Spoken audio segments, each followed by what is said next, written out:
কুষ্টিয়ার খোকসায় মাইক্রোবাসের ধাক্কায় 4 স্কুল ছাত্রী নিহত হয়েছে। গুরুতর আহত একজনকে উন্নত চিকিৎসার জন্য ঢাকায় পাঠানো হয়েছে। রোববার সকালে কুষ্টিয়া রাজবাড়ী আঞ্চলিক মহাসড়কের শিমুলিয়ায় এ দুর্ঘটনা ঘটে। স্থানীয়দের অভিযোগ, ঘুমন্ত অবস্থায় চালকের দ্রুত গতিতে গাড়ি চালানোয় দুর্ঘটনার কারণ।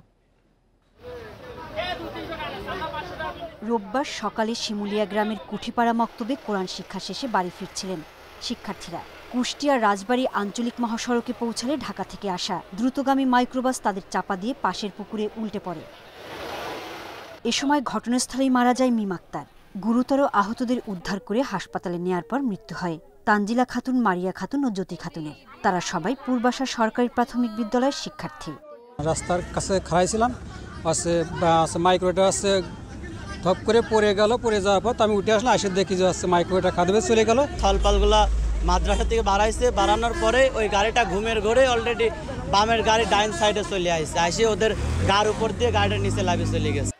একসঙ্গে 4 শিক্ষার্থীর মৃত্যু কিছুতেই মানতে পারছে না শোকাহত এলাকাবাসী। চালককে গ্রেপ্তার করে বিচারের আওতায় আনার দাবি স্বজনদের। পরিস্থিতি এখন দেখা যাচ্ছে যে ছোট শিশু বাচ্চারা মারা গেছে। তো এই পরিস্থিতিতে অবশ্যই আমরা এলাকাবাসীর পক্ষ থেকে আমরা এগুলোর বিচার চাই। দুর্ঘটনার পর পালিয়ে যাওয়া চালককে গ্রেপ্তারের চেষ্টা করছে পুলিশ। 6টা 30 সময় মাইক্রোটা তাদের বাম সাইড থেকে ডান সাইডে এসে তাদেরকে চাপা দেয়। চাপা দেওয়ার প্রেক্ষিতে ঘটনাস্থলেই একজন মারা যায়, 4 জন গুরুতর আহত হয়। তাদেরকে খোকসা হাসপাতাল কুষ্টিয়া হাসপাতালে প্রেরণ করা হয়। হাসপাতালে 3 জন মারা যায়। শুধু মামলাই হবে না, যাতে চালক যথাযথ আইনের আওতায় এনে তাকে যাতে কঠোর থেকে কঠোরতম শাস্তির ব্যবস্থা করা যায়, সে বিষয়টা আমাদের মাথায় আছে। দুর্ঘটনার প্রতিবাদে প্রায় 4 ঘন্টা মহাসড়ক অবরোধ করেন স্থানীয়রা। পরে পুলিশ গিয়ে পরিস্থিতি নিয়ন্ত্রণে আনে। Independent news. নোয়াখালীতে যুবলীগ নেতাকে পিটিয়ে হত্যার অভিযোগ উঠেছে ইউপি চেয়ারম্যান ফয়সাল বারী চৌধুরী ও তার লোকজনের বিরুদ্ধে। নির্যাতনে আহত 3 জন হাসপাতালে চিকিৎসাধীন রয়েছেন। এরই মধ্যে ঘটনার একটি ভিডিও সামাজিক যোগাযোগ মাধ্যমে ভাইরাল হয়েছে। গণপিটুনিতে নিহত আব্দুস শহীদ পূর্ব চরমটুয়া ইউনিয়ন যুবলীগের আহ্বায়ক কমিটির সদস্য ছিলেন। আহতদের অভিযোগ, শনিবার স্থানীয় ইউনিয়ন পরিষদ চেয়ারম্যান ফয়সাল বারী চৌধুরীর নেতৃত্বে একদল লোক শহীদ সহ 4 জনকে গণপিটুনি দিয়ে যৌথ বাহিনীর কাছে সোপর্দ করে। রাতে তাদের নোয়াখালী জেনারেল হাসপাতালে ভর্তি করলে মারা যান শহীদ। অতিরিক্ত পুলিশ সুপার মোরতাহিম বিল্লাহ জানান, এ ঘটনায় অস্ত্র আইন ও গণপিটুনির ঘটনায় 2টি মামলা হয়েছে। যদিও অভিযুক্ত ইউপি চেয়ারম্যান ফয়সাল বারী চৌধুরী মুঠোফোনে এই ঘটনায় জড়িত থাকার বিষয়টি অস্বীকার করেছেন। এরপরে ফেলাস ভাই আমার নোকটা গুড়ে দিব, আমার ইচ্ছা মতো মারছে মায়েরে। এরপর আমার কি করছে, তুই এখানে বসে থাক, তোরা ছাড়ে দেবো। ওখান থেকে আনি, দেখেন আমার কি অবস্থা করছে। এরা কয় আমরা নাকি সন্ত্রাস। সদরম মডেল থানাতে 2টি মামলা হয়েছে, একটি অস্ত্র আইনে মামলা হয়েছে আর একটি গণপিটুনির মামলা হয়েছে। তো আমাদের মামলা তদন্ত সাপেক্ষে যারা দোষী সাব্যস্ত হবে তাদের বিরুদ্ধে আদালতে অভিযোগপত্র দাখিল করা হবে শীঘ্রই। এ বিষয়ে আরো জানাতে নোয়াখালী থেকে আছেন সহকর্মী আবু নাসের। আবু নাসের, এই ঘটনায় এখন পর্যন্ত কি কেউ গ্রেপ্তার হয়েছেন কিনা বা আটক হয়েছে কিনা, শনাক্ত তো করা গেছে আসলে কারা এই ঘটনাটি ঘটিয়েছেন? তো সেক্ষেত্রে আহতরা কি বলছেন এবং নিহতের স্বজনরা কি দাবি করছেন?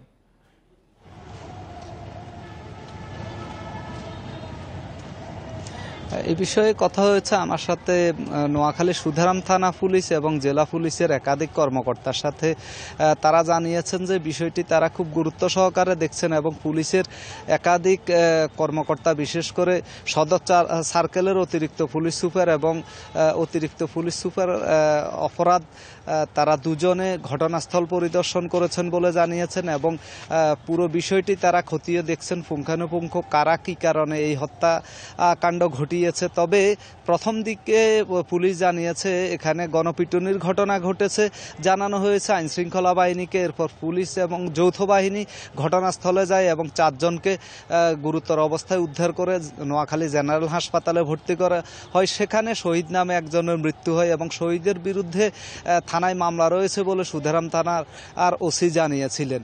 তবে পরবর্তীতে যেহেতু এই ধরনের একটি ভিডিও সামাজিক যোগাযোগ মাধ্যমে ছড়িয়ে পড়ে, যেখানে তাকে হাত পা বেঁধে পেটানোর দৃশ্য ধরা পড়ে। এরপরেই আইনশৃঙ্খলা বাহিনী বিষয়টি নিয়ে আরও নড়ে চড়ে বসেন। ইতিমধ্যে ফয়সাল বারী চৌধুরী, যিনি পূর্ব চরমটি ইউনিয়ন পরিষদের চেয়ারম্যান, তাকে এই ঘটনায় অভিযুক্ত করছেন। যারা এই 4 জন যারা গণপিটুনির শিকার হয়েছেন, একজন তো মারা গেছে, আর 3 জন যারা চিকিৎসাধীন রয়েছেন, 3 জনে ফয়সাল বারী চৌধুরীর কথা এবং তার লোকজনকে অভিযুক্ত করেছেন এই ঘটনায়। তারা জানিয়েছেন যে ফয়সাল বারী চৌধুরীর উপস্থিতিতে এই ঘটনা ঘটেছে এবং ইউনিয়ন পরিষদের আরও মেম্বাররাও এর সাথে জড়িত ছিলেন বলে যারা গণপিটুনিতে শিকার হয়ে বর্তমানে হাসপাতালে চিকিৎসাধীন রয়েছেন তারা এমন দাবি করেছেন। অবশ্য ফয়সাল বারী চৌধুরী জানিয়েছেন যে তাকে উদ্দেশ্য প্রণোদিতভাবে এই ঘটনায় জড়ানো হচ্ছে। তিনি ঘটনাস্থলে যাওয়ার পর কোনো পিটুনির ঘটনা ঘটেনি, বরং তিনি সহ আইনশৃঙ্খলা বাহিনীর হাতে তাদেরকে তুলে দিয়েছেন বলে তিনি দাবি করছেন। ফয়সাল বারী চৌধুরী গত নির্বাচনে স্বতন্ত্র হিসেবে তিনি ইউনিয়ন পরিষদের চেয়ারম্যান নির্বাচিত হন। এর আগে তিনি দলীয় সিদ্ধান্ত ভঙ্গ করে প্রার্থী হওয়ায় তাকে বিএনপি থেকেও বহিষ্কার করা হয়। আর ফয়সাল বারী চৌধুরী অভিযুক্তরা আইনের আওতায় আসবেন এই আশা করছি। নোয়াখালী থেকে জানাচ্ছিলেন সহকর্মী আবু নাসের। সুনামগঞ্জ ও সিলেটে বজ্রপাতে 6 জনের মৃত্যু হয়েছে। এর মধ্যে সুনামগঞ্জের 3 উপজেলায় বজ্রপাতে 4 জনের মৃত্যু হয়। দোয়ারা বাজারে মাছ ধরার সময় বজ্রপাতে মারা যান 2 জেলে। সকাল 7:30টায় দোয়ারা বাজার উপজেলায় দেখার হাওরে মাছ ধরতে উপজেলার পশ্চিম পলিচর গ্রামের জালাল উদ্দিন ও জসিমউদ্দিন যান। এ সময় বজ্রসহ বৃষ্টি শুরু হলে ঘটনাস্থলেই মারা যান তারা। এছাড়া ছাতক উপজেলার মল্লিকপুর গ্রামের সুন্দর আলী নামের এক কৃষক বাড়ির সামনেই মাছ ধরতে গিয়ে বজ্রপাতে মারা যান। এর আগে রাতে জামালগঞ্জে বজ্রপাতে শরীফ মিয়া নামের আরেক জেলের মৃত্যু হয়। এদিকে বজ্রপাতে সিলেটের বিশ্বনাথ ও কোম্পানিগঞ্জে মারা গেছেন 2 জন।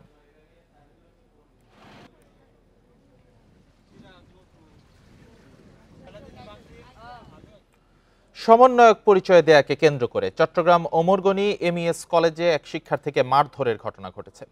এ ঘটনার জেরে শিক্ষার্থীদের 2 পক্ষের মধ্যে পাল্টাপাল্টি ধাওয়া হয়। দুপুরে কলেজ মাঠে এ ঘটনা ঘটে। কলেজ অধ্যক্ষ আনম সরওয়ার আলম জানান, গেল সপ্তাহে এমইএস কলেজের শিক্ষার্থীদের সঙ্গে ইস্পাহানি স্কুল অ্যান্ড কলেজের শিক্ষার্থীদের মারামারি হয়। এরই জেরে আজ সকাল থেকে কলেজ ক্যাম্পাসে উত্তেজনা ছিল। এতে আতঙ্ক ছড়িয়ে পড়ে কলেজ ক্যাম্পাস ও আশেপাশের সড়কে। পরে কলেজ কর্তৃপক্ষ ও পুলিশের হস্তক্ষেপে পরিস্থিতি নিয়ন্ত্রণে আসে।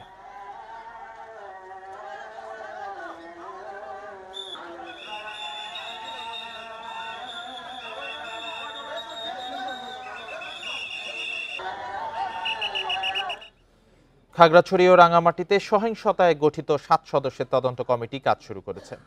সকালে দীঘিনালার লারমা স্কয়ার সরজমিনে পরিদর্শন করেছেন কমিটির প্রধান চট্টগ্রামের অতিরিক্ত বিভাগীয় কমিশনার মোহাম্মদ নুরুল্লাহ নুরি। এ সময় ঘটনাস্থল পরিদর্শনের পাশাপাশি ক্ষতিগ্রস্তদের সাথে কথা বলেন তিনি। এছাড়া প্রত্যক্ষদর্শীদের সাথে কথা বলার পাশাপাশি গণমাধ্যমে প্রকাশিত ও প্রচারিত প্রতিবেদনও বিশ্লেষণ করা হবে বলে জানান তদন্ত কমিটির প্রধান। এ সময় কেউ বাস্তুচ্যুত হয়েছে কিনা তাও খতিয়ে দেখা হবে বলে জানান তিনি। আগামী 14 কার্যদিবসের মধ্যে প্রতিবেদন জমা দেবে চট্টগ্রাম বিভাগীয় কমিশনারের গঠিত এ তদন্ত কমিটি।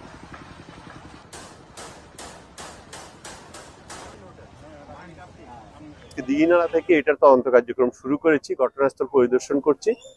প্রত্যক্ষদর্শী যারা আছে তাদের আমরা সাক্ষ্য গ্রহণ করব এবং বিভিন্ন সাংবাদিক সহ বিভিন্ন সেক্টরের সুধীজনের আমরা মতামত নেব।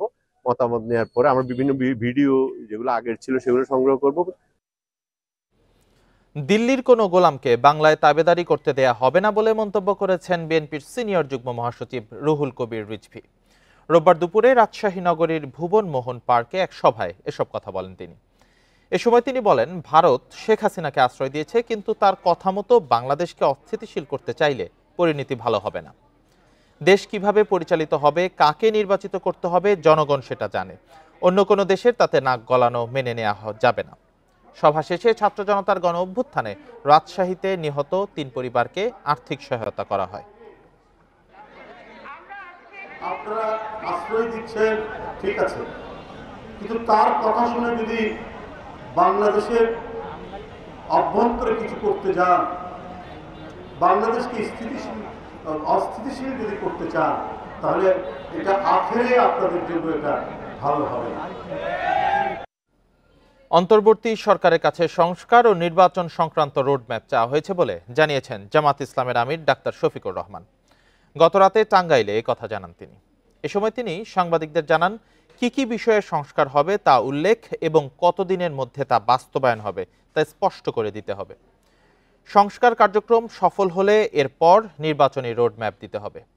কক্সবাজারের ডাকাতের হামলায় নিহত সেনা কর্মকর্তা তানজিম সারোয়ারের পরিবারের সঙ্গে টাঙ্গাইলে দেখা করার পর এসব কথা বলেন তিনি। তানজিম সারোয়ার নিহতের ঘটনায় দুঃখ প্রকাশ করে জানান, যে ডাকাত দল এই ঘটনা ঘটিয়েছে তারা 1 মাস আগে কারাগার থেকে জামিনে বের হয়েছে।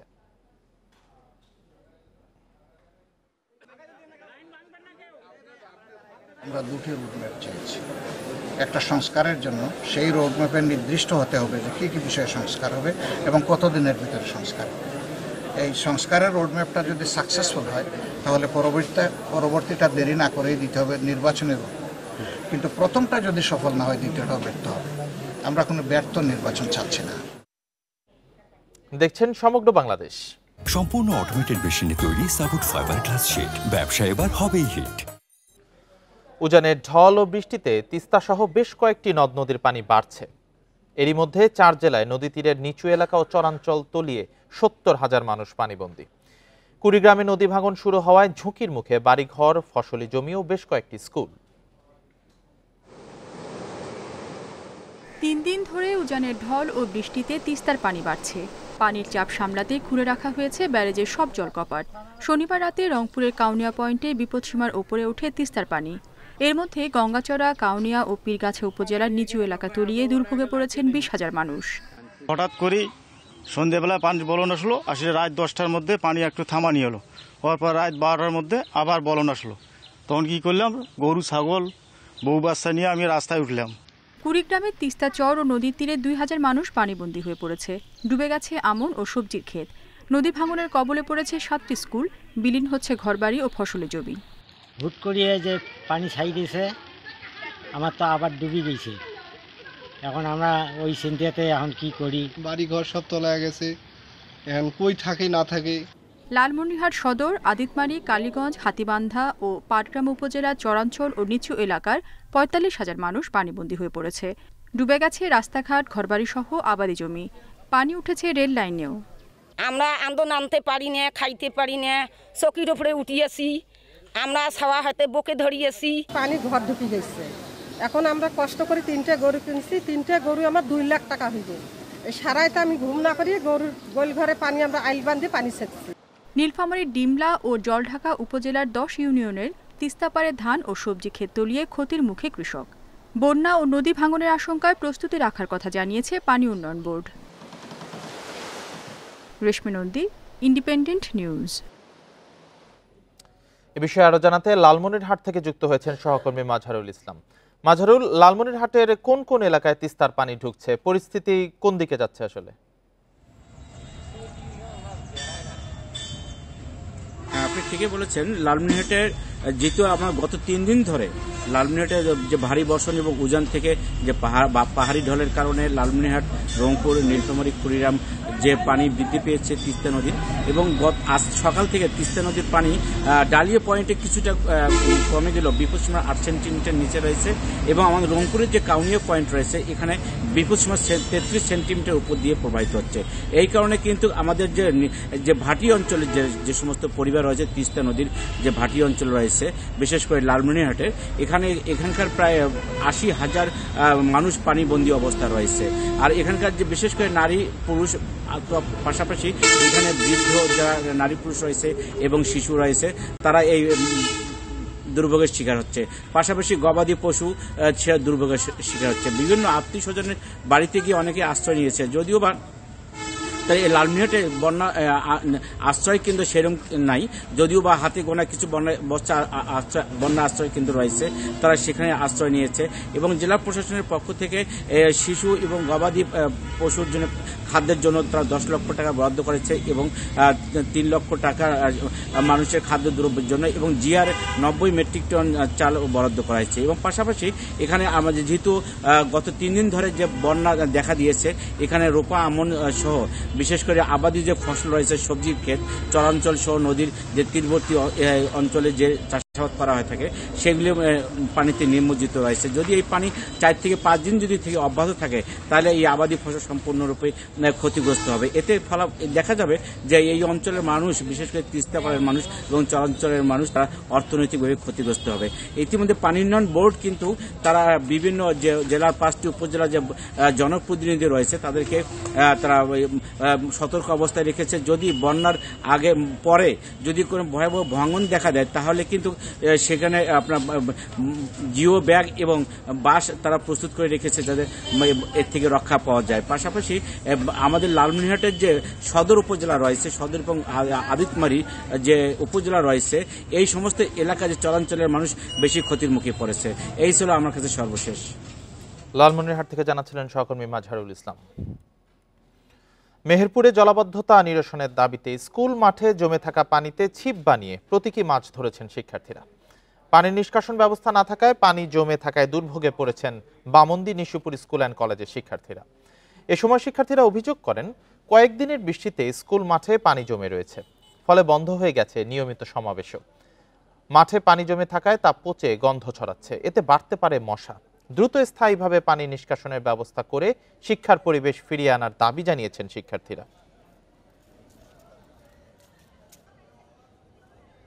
টিফিন টাইমে খেলাধুলা করবো সেটু করতে পারিনি। আবার এই যে পানি পচা যেটা দুর্গন্ধ, আমাদের প্রচুর আমরা ক্লাসই করতে পারি না। এখানে পানি জমে থাকার কারণে দুর্গন্ধ হয়, মশার উপদ্রব বাড়ছে। এই ব্যাপারটা নিরসন করতে পারে সেই কর্তৃপক্ষের সঙ্গে কথা বলি, যত দ্রুত সম্ভব আমরা চেষ্টা করব এই পানি যাতে বের হয় বা নিষ্কাশনের ব্যবস্থা করা যায়। সাংবাদিকদের বিরুদ্ধে হয়রানিমূলক মামলা প্রত্যাহারের দাবি জানিয়েছেন নেতারা। রোববার দুপুরে ঢাকা রিপোর্টার্স ইউনিটিতে মানববন্ধন থেকে এ দাবি জানানো হয়। সাংবাদিকদের অভিযোগ, ওরিয়ন গ্রুপের দুর্নীতি নিয়ে অনুসন্ধানী সংবাদ করায় ইন্ডিপেন্ডেন্ট টেলিভিশন ও দেশ টিভির প্রতিবেদকদের বিরুদ্ধে হয়রানিমূলক মামলা করা হয়েছে। বিদ্যুৎ কেন্দ্র ও গুলিস্তান ফ্লাইওভারের দুর্নীতির খবর প্রকাশ করায় ইন্ডিপেন্ডেন্ট টেলিভিশন ও দেশ টিভির বিরুদ্ধে 4টি মামলা করেছে ওরিয়ন গ্রুপ। 2টি টেলিভিশনের প্রতিবেদকের বিরুদ্ধে হয়রানিমূলক মামলার প্রতিবাদে মানববন্ধন করেছে ডিআরইউ। এতে বিভিন্ন গণমাধ্যমের সাংবাদিক ও সংগঠনের নেতারা অংশ নেন। মানববন্ধনে সাংবাদিকরা অভিযোগ করেন, প্রভাবশালীরা সবসময়ই গণমাধ্যমের কণ্ঠরোধ করার চেষ্টা করেছে, কিন্তু সফল হয়নি। নতুন বাংলাদেশের এই উদয় পথে কেন এই মামলা, যে মামলাগুলো সাংবাদিকদেরকে সত্য প্রকাশ করার ক্ষেত্রে বাধা দেওয়া হচ্ছে, ভয় দেখানো হচ্ছে। সাংবাদিক নেতাদের সাফ কথা, মামলা দিয়ে সাংবাদিকদের রোখা যাবে না। যদি কেউ রিপোর্টের বিরুদ্ধে কোনো কথা থাকে তাহলে এটার নিয়ম রয়েছে। আপনারা রিজয়েন্ডার দিতে পারেন, আপনারা প্রেস কাউন্সিলে যেতে পারেন, কিন্তু এই মামলা কিসের ইঙ্গিত বহন করে? অবিলম্বে এই দুর্নীতিবাজদেরকে ধরতে হবে। ওরিয়ন গ্রুপ কোথা থেকে এসেছে?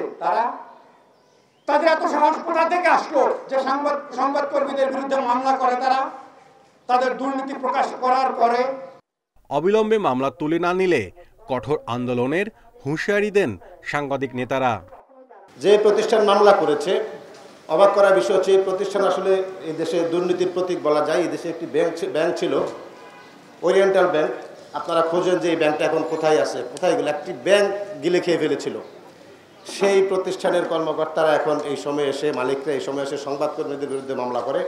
রিপোর্টাররা দেশের জন্য কাজ করে, তারা প্রফেশনাল রিপোর্ট করে, তাদের বিরুদ্ধে মিথ্যা মামলা হামলা করলে সাংবাদিকরা বসে থাকবে না। অন্তর্বর্তী সরকারের সময়ও গণমাধ্যমের কাজে বাধা দেয়া দুঃখজনক বলে মন্তব্য করেন সাংবাদিকরা। ওরিয়ন গ্রুপের আরো বেশ কিছু দুর্নীতির তথ্য প্রমাণ আছে যেগুলি ধারাবাহিকভাবে। Mahmudul Hasan, independent news, Dhaka. মিয়ানমারে সাজা ভোগ শেষে দেশে ফিরেছেন 85 বাংলাদেশি। আর বাংলাদেশ থেকে ফেরত পাঠানো হয়েছে পালিয়ে আসা মিয়ানমারের 123 সীমান্তরক্ষীকে। মিয়ানমার থেকে নৌবাহিনীর জাহাজ ইউএমএস চিনডুইন গত রাতে নোঙর করে বাংলাদেশের জলসীমায়। সেখান থেকে বাংলাদেশি জাহাজে করে সকালে কক্সবাজারের BIWT এর ঘাটে আনা হয় তাদের। একই জাহাজে ফিরে গেছেন মিয়ানমারের 123 সীমান্তরক্ষী ও সেনা সদস্য।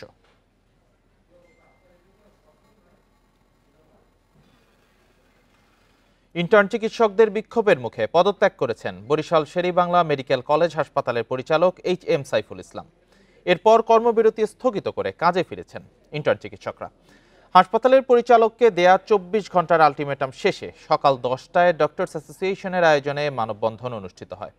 পরে হাসপাতাল পরিচালকের পদত্যাগের দাবিতে তার কার্যালয়ের সামনে বিক্ষোভ শুরু করেন ইন্টার্ন চিকিৎসকেরা। এর আগে সকাল থেকে বহির্বিভাগ বন্ধ থাকায় ভোগান্তিতে পড়েন রোগীরা। শুক্রবার সন্ধ্যায় এক শিশুর মৃত্যুকে কেন্দ্র করে হাসপাতালে চিকিৎসক ও নার্সদের লাঞ্ছিত করার অভিযোগ ওঠে রোগীর স্বজনদের বিরুদ্ধে। সুরক্ষা আইন প্রণয়ন সহ 4 দফা দাবি আদায়ে কর্মবিরতি শুরু করেন চিকিৎসকরা।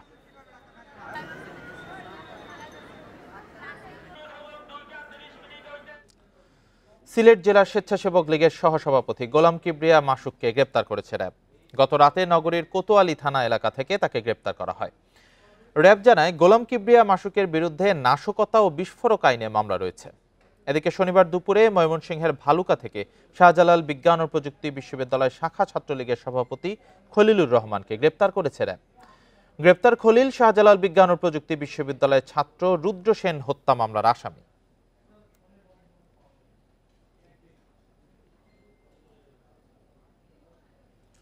হত্যা মামলায় ঠাকুরগাঁও 2 আসনের সাবেক সংসদ সদস্য মাজহারুল ইসলাম সুজনকে গ্রেপ্তার দেখিয়ে জেল হাজতে পাঠিয়েছে আদালত। সকালে ঠাকুরগাঁও চিফ জুডিশিয়াল আদালতে তাকে হাজির করা হলে বিচারক রহিমা খাতুন ও নিত্যানন্দ রায় এ আদেশ দেন।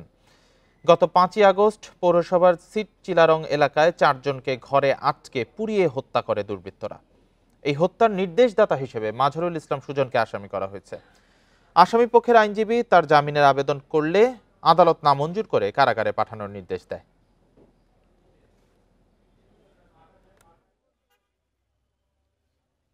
নেতৃত্বের জায়গা আছে, তো কে কে সাথে ছিল, কোন আসামির সাথে সাথে ছিল, কোন আসামি মিলিয়ে তাকে পুড়িয়ে মারা ফেলে হয়েছে, এগুলো সঠিক উদ্ধারের জন্য রিমান্ডের আবেদন করা হবে।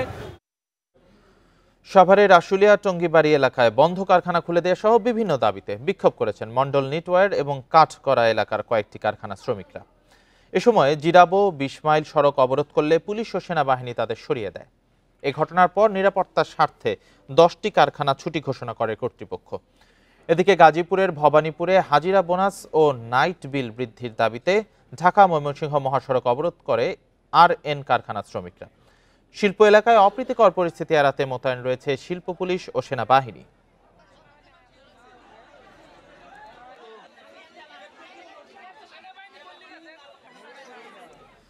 আসন্ন শারদীয় দুর্গোৎসব উপলক্ষে চলছে প্রতিমা তৈরির কাজ। সাজানো হচ্ছে মণ্ডপ। তবে এবার কিছুটা দেরিতে পূজার প্রস্তুতি শুরুর পাশাপাশি কোথাও কোথাও আয়োজন সীমিত করা হয়েছে। প্রশাসনের সাথে দফায় দফায় বৈঠকে নিরাপত্তা নিশ্চিতের আশ্বাস পেয়েছেন পূজার আয়োজকরা। শারদীয় দুর্গোৎসব উপলক্ষে ব্যস্ত প্রতিমা শিল্পীরা। দেবী দুর্গা, তার 4 সন্তান লক্ষ্মী, সরস্বতী, কার্তিক, গণেশ সহ অন্য দেবদেবীর প্রতিমা গড়তে ব্যস্ততার এই চিত্র শহর থেকে গ্রামে। তবে এবারের আয়োজন সীমিত হওয়ায় টান পড়েছে প্রতিমা শিল্পীদের আয়ে। প্রতি বছর যে বাজেট থাকে সেই তুলনায় আপনার 12% কমে গেছে। 10টা করেছিলাম, এবার একটু কম করতে হচ্ছে 6টা, এবার সম্ভবত 6টা করব। টাকার কথাবার্তা বলে কোনো মন্দিরের কাজ নিতে পারতেছি না, পেটে ব্যথা মতো কাজ চলছে আমাদের। 2023 সালে গোপালগঞ্জের 5 উপজেলায় 1250 দুর্গাপূজা হলেও এবার সেই সংখ্যা কত তা নিশ্চিত নয়। তবে আইনশৃঙ্খলা বাহিনীর পাশাপাশি নিজস্ব পাহারার ব্যবস্থা করছেন পূজা আয়োজকরা।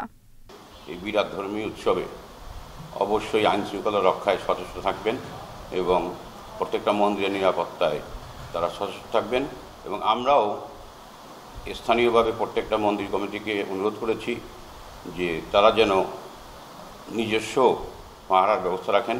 এবার বরিশালে 602টি মণ্ডপে হবে পূজা। তবে বর্তমান পরিস্থিতিতে খরচ কমানোর কথা জানিয়েছেন আয়োজকরা।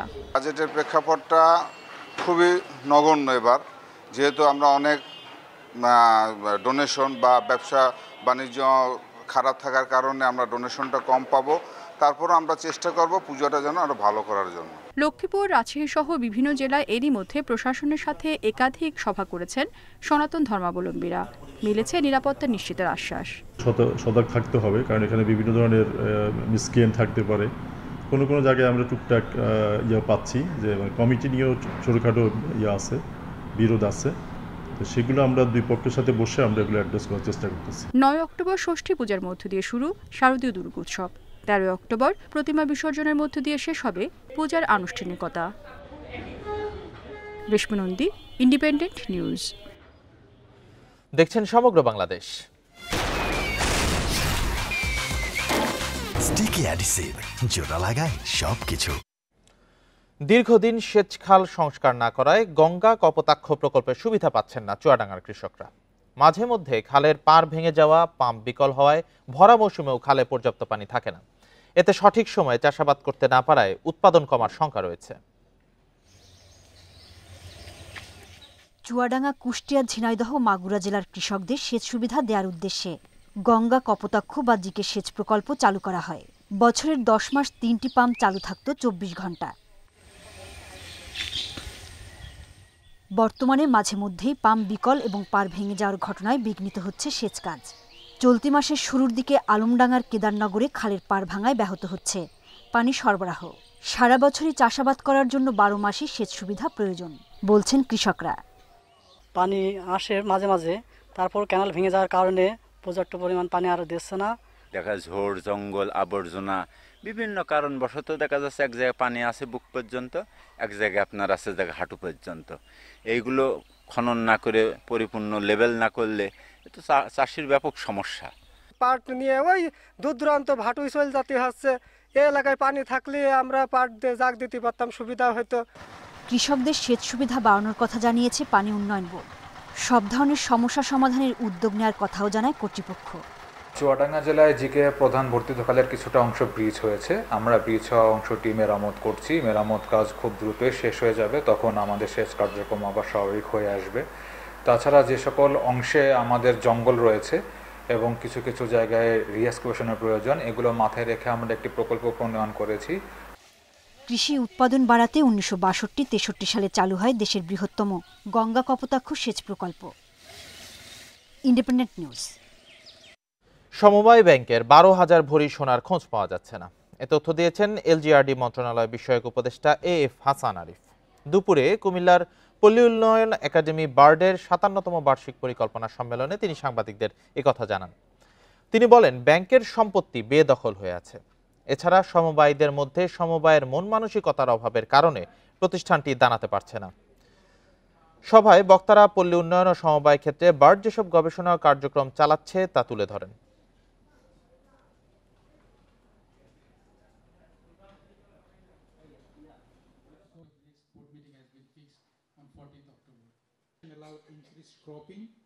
Mechanization of agriculture, connected rural hinterlands with urban bank নেই, সমবায়ীদের ব্যাংক নেই, একটা ব্যাংক। দিনাজপুরের বড়পুকুরিয়া কয়লা খনির কারণে ক্ষতিপূরণের দাবিতে বিক্ষোভ ও মানববন্ধন করেছে চৌহাটি গ্রামবাসী।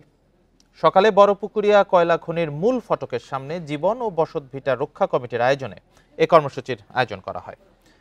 মানববন্ধনে কয়েকশো গ্রামবাসী অংশগ্রহণ করেন। এ সময় ভুক্তভোগীরা বলেন, বড়পুকুরিয়া কয়লা খনির কারণে বেশি ক্ষতিগ্রস্ত চৌহাটি গ্রাম, অথচ খনি কর্তৃপক্ষ গ্রামটি অধিগ্রহণ করেনি। এতে ক্ষতিগ্রস্ত অন্যান্য গ্রামবাসী ক্ষতিপূরণ পেলেও চৌহাটি গ্রামে কোনো ক্ষতিপূরণ দেয়া হয়নি।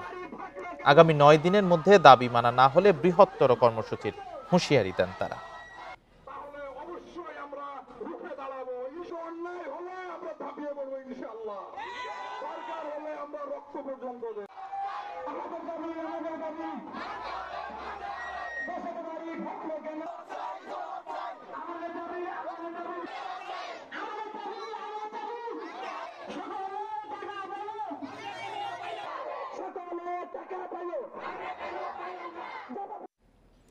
শরীয়তপুরে ভুল চিকিৎসায় নবজাতকের মৃত্যুর অভিযোগে বিক্ষোভ ও মানববন্ধন করেছে ভুক্তভোগী পরিবার ও শিক্ষার্থীরা। দুপুরে বিক্ষোভ মিছিল বের হয়ে শহরের বিভিন্ন সড়ক ঘুরে মানববন্ধন করেন তারা। এ সময় বক্তারা অভিযোগ করেন, 26শে সেপ্টেম্বর তেতুলিয়া এলাকার বাসিন্দা অন্তঃসত্ত্বা আতিকা সুলতানাকে শরীয়তপুরে স্পেশালাইজড হাসপাতালে পরীক্ষা করতে নেওয়া হয়। পরে অস্ত্রোপচারের মাধ্যমে সন্তান জন্ম দেন ওই নারী। নবজাতক অসুস্থ হয়ে পড়লে তাকে ঢাকা নিতে চাইলে বাধা দেয় হাসপাতাল কর্তৃপক্ষ। পরে অবস্থার অবনতি হলে শিশুটির মৃত্যু হয়। এ ঘটনায় হাসপাতালটির লাইসেন্স বাতিল সহ নবজাতকের মৃত্যুতে জড়িতদের বিচার দাবি করেন স্বজনরা। 1 নভেম্বর থেকে পলিথিন কারখানাগুলোতে অভিযান শুরু হবে, আর ডিসেম্বরের মধ্যে সচিবালয় প্লাস্টিক মুক্ত করা হবে বলে জানিয়েছেন পরিবেশ মন্ত্রণালয়ের উপদেষ্টা সৈয়দা রিজওয়ানা হাসান। সকালে রাজধানীর আগারগাঁওয়ে পরিবেশ অধিদপ্তরের পলিথিন শপিং ব্যাগের বিকল্প পণ্য নিয়ে সচেতনতা ও বিকল্প পণ্য সহজীকরণের লক্ষ্যে সরকারি বেসরকারি উদ্যোক্তাদের মেলা উদ্বোধন করেন তিনি। পরে এক সেমিনারের প্রধান অতিথির বক্তব্যে বলেন, শিক্ষার্থীদের সমন্বয়ে একটি টিম গঠন করা হয়েছে।